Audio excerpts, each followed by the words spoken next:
अब या तो देवराज इंद्र को अंजना की भांति मुझे भी जीवन के सारे सुख भोगने का अधिकार देना होगा, या फिर अंजना को स्वर्ग वापस बुलाना होगा और इंद्रदेव के कहने पर अंजना को सब कुछ छोड़कर वापस आना होगा।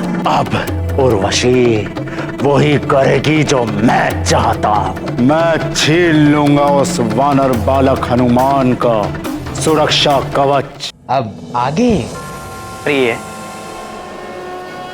ईर्ष्या और द्वेष मनुष्य को राक्षस वृत्ति की ओर लेकर जाते हैं। ऐसा ही उर्वशी के साथ भी हो रहा था। द्वेष रहित मन सदैव कल्याण और भलाई की ओर अग्रसर होता है, किंतु द्वेष का आवरण पड़ते ही मन दूषित हो जाता है। वो राक्षस वृत्ति में पड़कर पाप कर्म कराने लगता है, उसकी उदारता नष्ट हो जाती है। इसीलिए अपने मन को सदैव नियंत्रण में रखना चाहिए। किंतु अंजना और हनुमान के साथ क्या हुआ? स्वर्ण को जितना तपाया जाए उतना ही अधिक शुद्ध होता है। सत्यभामा, जीवन में सभी को अनेकों परीक्षाओं से निकलना पड़ता है।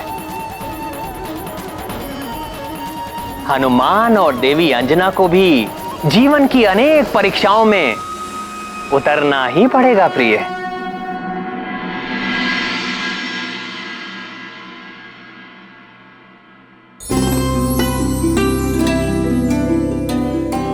हनुमान, अब आज से तुम्हारी अक्षर ज्ञान की शिक्षा आरंभ होगी। अक्षर ज्ञान सीखकर तो मैं भी ज्ञानी हो जाऊंगा ना माँ? हाँ पुत्र, चलो श्री गणेश करते हैं। अब युवराज अभिषेक का विधिवत श्री गणेश करते हैं। श्री गणेश अर्थात? श्री गणेश का अर्थ होता है यदि कोई शुभ कार्य आरंभ करो तो सबसे पहले भगवान श्री गणेश को स्मरण करना चाहिए। उससे कार्य में कोई बाधा नहीं आती और कार्य भली भांति संपन्न हो जाता है। किंतु भगवान गणेश को ही क्यों स्मरण किया जाता है? यदि हम उनके माता पिता भगवान महादेव और माता पार्वती को स्मरण करें तो कार्य और भी अच्छी तरह से पूर्ण हो सकता है ना? नहीं पुत्र, सबसे पहले भगवान श्री गणेश को ही स्मरण करते हैं। सबसे पहले उनकी ही पूजा का विधान है। तो क्या वो अपने माता पिता से भी पहले पूजे जाते हैं? हाँ पुत्र, और पुत्र होते हुए भी पिता से पहले क्यों पूजे जाते हैं, इसकी भी एक लंबी कथा है जो उनकी बुद्धिमानी से जुड़ी हुई है। माँ, मुझे वो कथा सुनाइए ना। सुना दूंगी, किंतु पहले शिक्षा का श्री गणेश तो कर लो। अर्थात अपना प्रथम अक्षर तो सीख लो।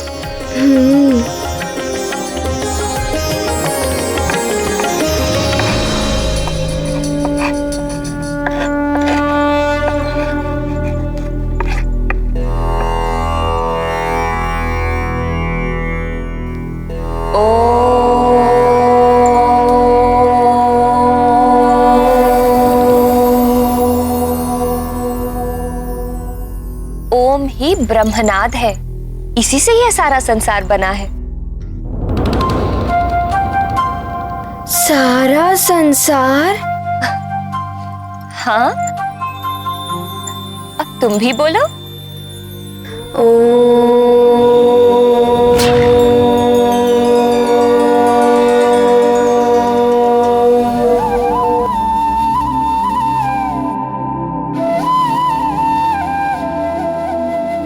अरे वाह, तुमने तो एक बार में ही सीख लिया। चलो, अब मैं तुम्हें इसे लिखना सिखाती हूँ।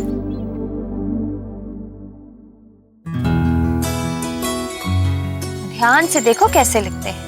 खड़िया को ऐसे घुमा के, फिर ऐसे, फिर ये, और फिर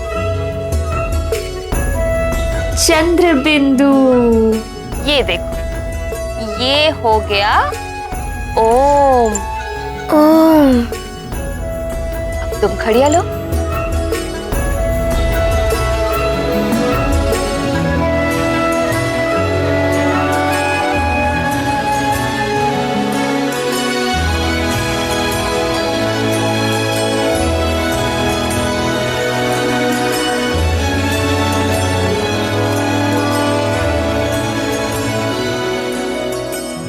फिर ये चंद्र बिंदु।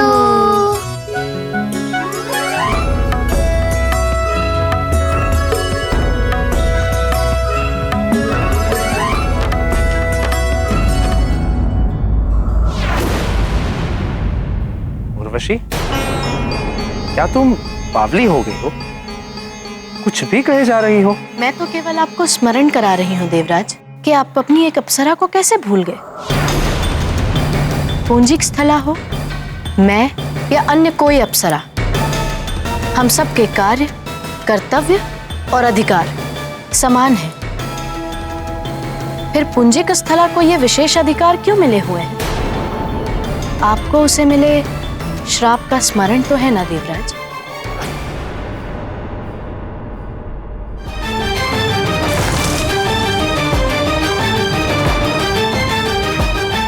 वानर बाहर नहीं, तेरे भीतर है। चाह तू भी वानरी हो जाएगी।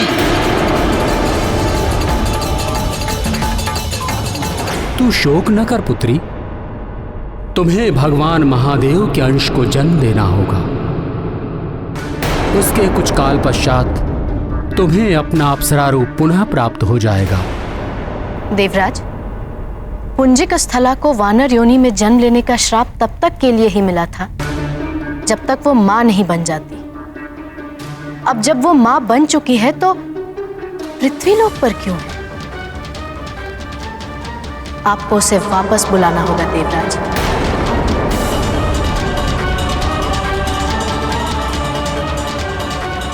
और यदि आप उसे वापस नहीं बुलाते तो आप हम अप्सराओं को अप्सरा जीवन से मुक्ति दे दीजिए। हम भी मां बनना चाहती हैं, संपूर्णता में नारी जीवन जीना चाहती है।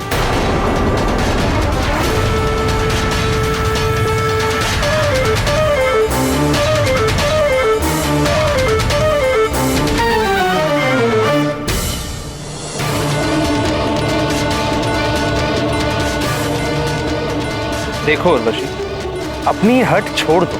अंजना के रूप में अब वो हनुमान की मां है। वो किसी की भी मां हो, उसे भी नियम का पालन करना होगा। यदि आपने एक के लिए नियम परिवर्तित किया है तो आपको हमारे लिए भी नियम परिवर्तन करना होगा।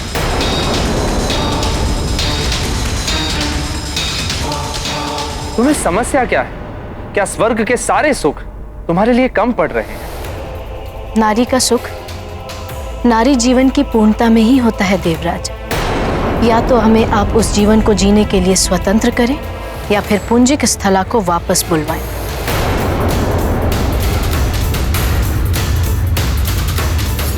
हमें भी स्वतंत्रता चाहिए देवराज, हम भी मुक्त होना चाहती हैं।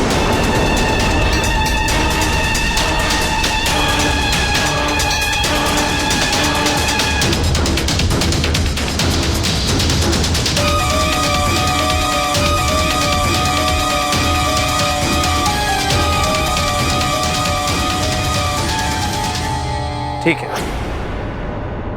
हम पुंजिक स्थला को वापस बुलवाने की व्यवस्था करते हैं।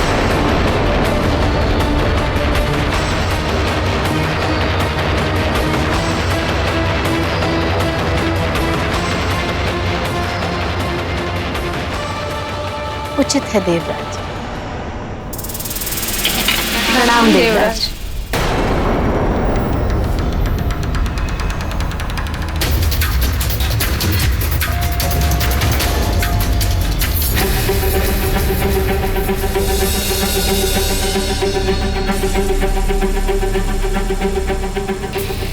ये आप क्या कर रहे हैं स्वामी? हनुमान को उसकी माँ से दूर करने का अर्थ जानते हैं आप? देवी शची, उचित होगा कि आप हमारे कार्यों में हस्तक्षेप ना करें। स्वामी, मैं तो केवल इतना कह रही थी कि हनुमान के कारण आपको पहले भी सबके सामने क्षमा मांगनी पड़ी थी। बस सची, अपना भला बुरा हमें किसी से सीखने की आवश्यकता नहीं है। राजकाज देखना हमारा काम, आपका नहीं।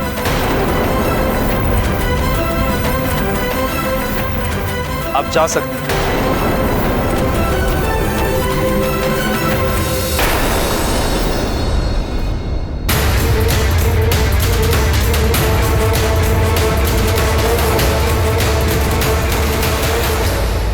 अरे वाह माँ, इसे गोल गोल गोल करने से अक्षर बन गया। हाँ पुत्र, और इन अक्षरों को बनाते हुए जोड़कर शब्द बन जाता है। माँ, एक बार मैं स्वयं लिखूं? अवश्य पुत्र।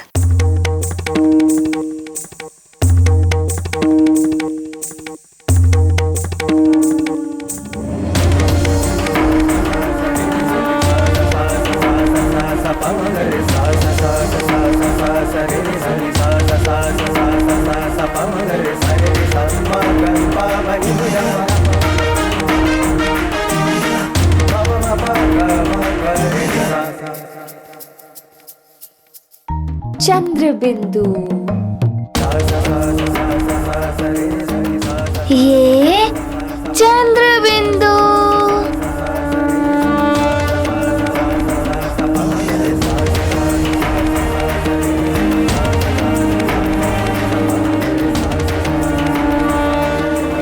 माँ, ये तो बहुत ही सरल है। ये तो सिर्फ आरंभ है पुत्र। आगे जाकर जब तुम अक्षर, मात्राएं और उन्हें कैसे जोड़ना है वो सब सीखोगे, तब तुम्हें ज्ञात होगा शिक्षा इतनी सरल नहीं, थोड़ी कठिन भी होती है। माँ, मैं सारी कठिनाई से पार पा सकता हूँ और मैं सारा अक्षर ज्ञान सीख लूंगा। बस आप मुझे गणेश जी की कथा सुनाइए। सुनाइए ना माँ, अब आप मुझे गणेश जी की कथा सुनाइए ना। अच्छा अच्छा, आज ओम तक ही अक्षर ज्ञान, और अब श्री गणेश जी का गुणगान।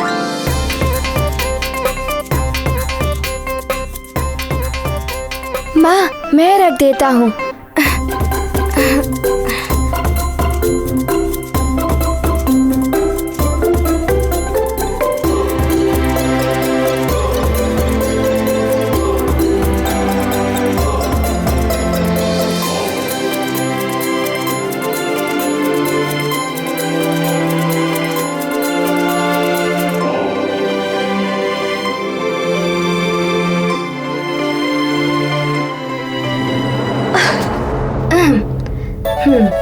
माँ, मुझे कथा सुनाइए ना कि गणेश जी अपने माता पिता से प्रथम पूजे कैसे हुए।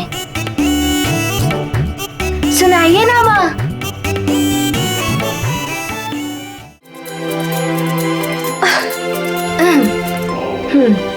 माँ, मुझे कथा सुनाइए ना कि गणेश जी अपने माता पिता से प्रथम पूजे कैसे हुए।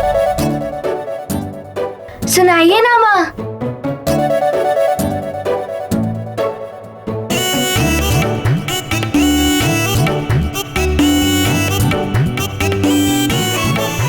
तो सुनो हनुमान, ये कथा बहुत समय पहले की है।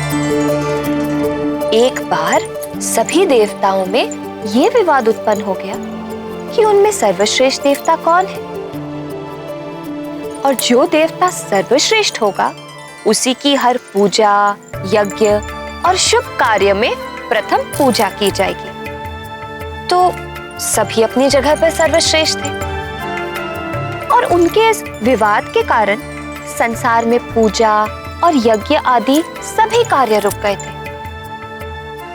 अब देवताओं का निर्णय कौन करे?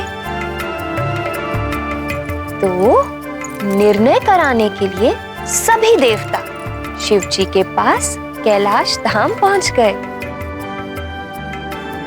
वैसे तो आप सब देव अपने अपने स्थान पर श्रेष्ठ हैं,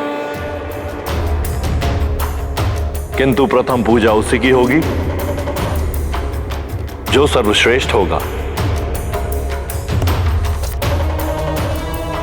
तो क्यों ना ऐसा किया जाए कि सर्वश्रेष्ठ का चुनाव करने के लिए आप सब में कोई प्रतिस्पर्धा कराई जाए।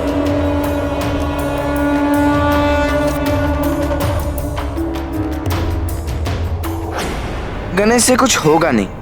यदि पिताश्री मुझे ध्यान में रखकर प्रतिस्पर्धा कराए तो आनंद आ जाएगा।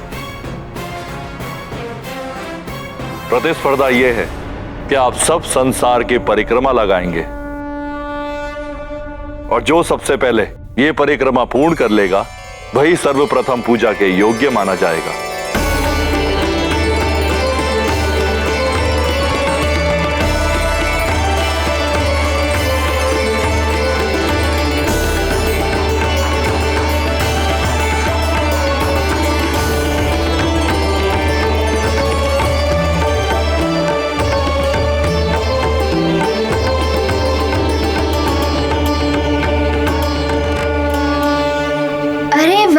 प्रतिस्पर्धा, तब तो बड़ा ही आनंद आया होगा। कौन विजयी हुआ? क्या हुआ? गणेश जी ने क्या किया? बताइए ना माँ, बताइए ना। बताती हूँ। फिर सभी देवता अपने अपने वाहन पर सवार होकर प्रस्तुत हो गए प्रतिस्पर्धा के लिए। शिव जी के पुत्र कार्तिकेय मयूर के ऊपर, वरुण देव मगरमच्छ पर, भैंस के ऊपर कालदेव, मूषक के ऊपर गणेश जी और इंद्रदेव ऐरावत हाथी पर सवार होकर। ऐरावत, वो श्वेत हाथी, वो तो बड़ा ही सुंदर है। वो तो मेरा मित्र भी बन गया था। फिर क्या हुआ माँ, बताइए ना। फिर क्या? सभी देवता यही सोच रहे थे, मैं ही विजयी होऊंगा, मैं ही विजयी होऊंगा।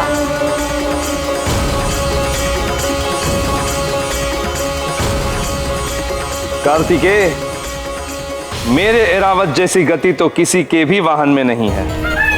ये तो प्रतिस्पर्धा के समय ज्ञात होगा देवराज।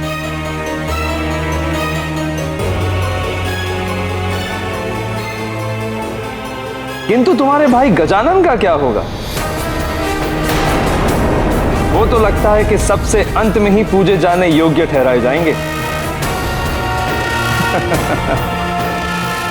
आप क्यों उनसे स्पर्धा करेंगे? आपको तो मेरा सामना करना होगा।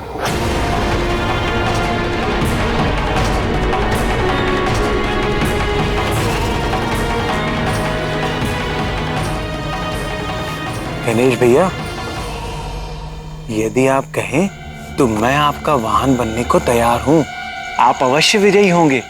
धन्यवाद नंदी भैया, पर मूषक है ना मेरा वाहन, मैं सदैव इसी पर सवार होता हूँ। यदि आज आप मेरी सवारी बनेंगे तो मेरे मूषक को बुरा लगेगा ना?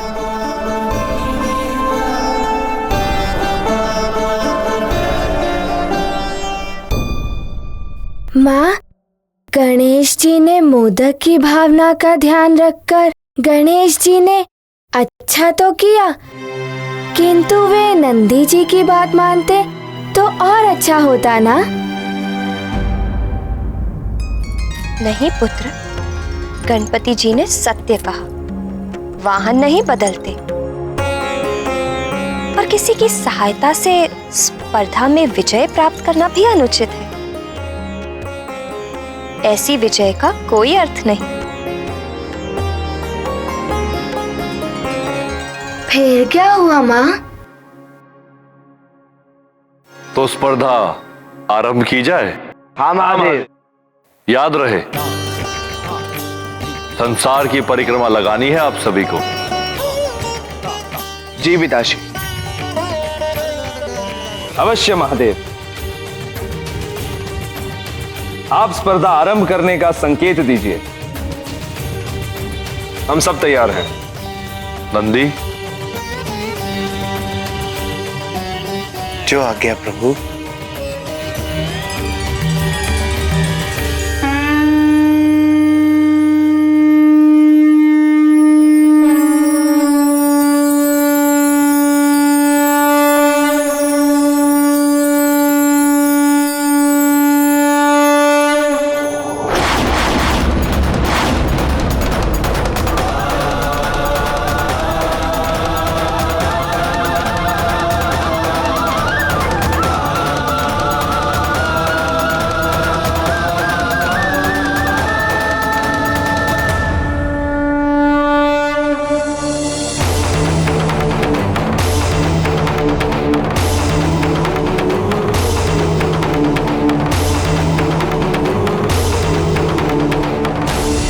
माँ, सारे देवता तो आगे निकल गए थे गणेश जी से, फिर भी गणेश जी प्रथम कैसे आए? यही रहस्य तो नहीं समझ पाए अन्य देवता। रहस्य? इसमें कौन सा रहस्य है माँ? रहस्य ये है पुत्र कि वो स्पर्धा वाहन दौड़ की नहीं, अपितु बुद्धि की स्पर्धा थी। जय गणेश जय गणेश जय गणेश देवा।